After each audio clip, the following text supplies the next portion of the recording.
des plans sur la comète.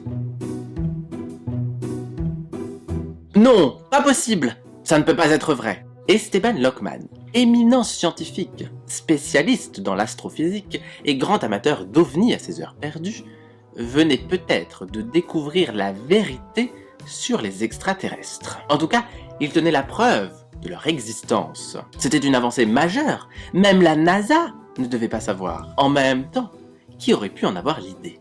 Et c'était là toute la subtilité de la chose. Cependant, lui-même avait du mal à y croire, tout en ayant quelques problèmes à contenir ses émotions. Ce que tout le monde rêvait de prouver, il venait de le faire. Toute la communauté scientifique allait tomber des nues quand ils apprendraient la vérité, sans parler du grand public, comme lui, là, à cet instant. La vérité était que les extraterrestres étaient des idées et qu'ils s'incarnaient dans l'esprit humain pour exister, se multiplier et se propager. Il n'était tout à coup plus très concentré à cet instant et avait du mal à se remettre à son travail. Il se sentait perdu dans toutes les feuilles et carnets devant lui. Son ordinateur était tout aussi en chantier avec des dizaines de fenêtres et d'onglets ouverts. Sa concentration se perdait dans les méandres de son imagination, bien trop fertile pour un scientifique. Esteban s'imaginait déjà avoir le prix Nobel. À même pas 40 ans en plus. Il se voyait très bien aller à son bureau un jour banal comme un autre. Steve O'Brien, son secrétaire qui lui servait également d'assistant, l'attendrait avec son éternelle expression laconique accrochée sur son visage. Il répondrait par monosyllabes à ses questions, lui passant distraitement le courrier du jour. Une banale pile volumineuse à souhait, avec essentiellement des enveloppes marron style craft, épaisse d'au moins 1 cm.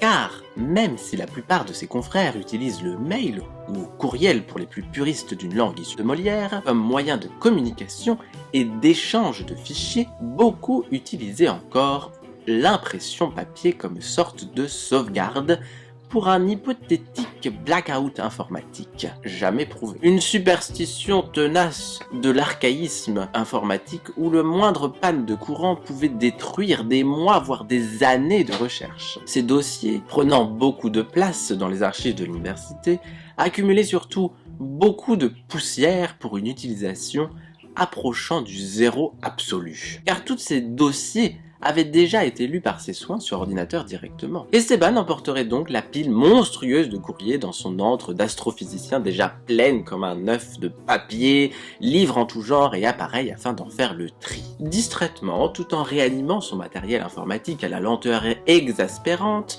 car à la mémoire vive saturée par tous les logiciels et documents volumineux installés dessus, il ouvrirait les enveloppes une par une, faisant un pré-tri avant de les rendre à Steve pour qu'il les authentifie et les classifie selon la nomenclature propre à l'université et au fonctionnement obscur à tous les non-initiés à son langage. Une fois la machine lancée, il commencerait par ouvrir sa boîte de réception où la définition du mot « pléthore » conviendrait à la perfection pour qualifier le nombre de mails reçus. C'est vers la fin de la pile de courrier, et alors qu'Esteban lirait un long message d'un de ses confrères à l'esprit brillant, qu'il se rendrait compte que l'enveloppe qu'il avait dans les mains n'était pas comme les autres. Blanche, lisse, épaisse et même soyeuse, trancherait radicalement avec la rugosité du craft. De magnifiques lettres manuscrites calligraphiées selon un code n'ayant plus cours depuis plusieurs siècles, car le scientifique ne pouvait imaginer l'illustre société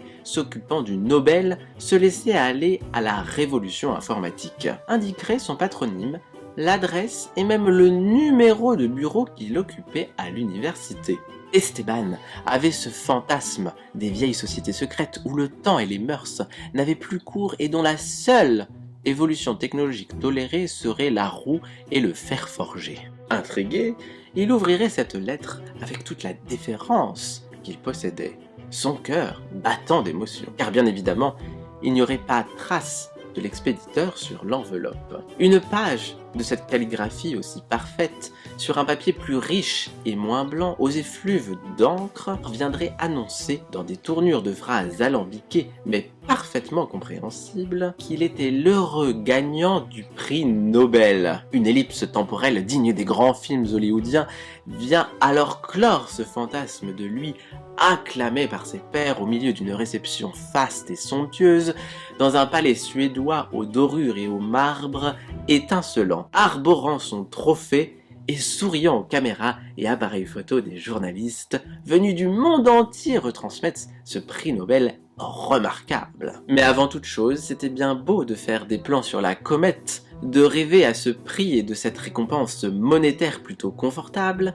Encore fallait-il que sa méthode soit viable et son protocole de recherche irréfutable. Car le vrai problème de la recherche, c'est que même pour obtenir ne serait-ce qu'un bon résultat, il fallait des années de labeur et d'échecs. Il lui fallait donc refaire des tests, encore et toujours, inlassablement. Il soupira, son enthousiasme un peu douché par cette pensée terre-à-terre et déprimante. Enfin, au moins maintenant, il savait pourquoi il travaillait et avait l'intime conviction que ses résultats allaient payer tôt ou tard.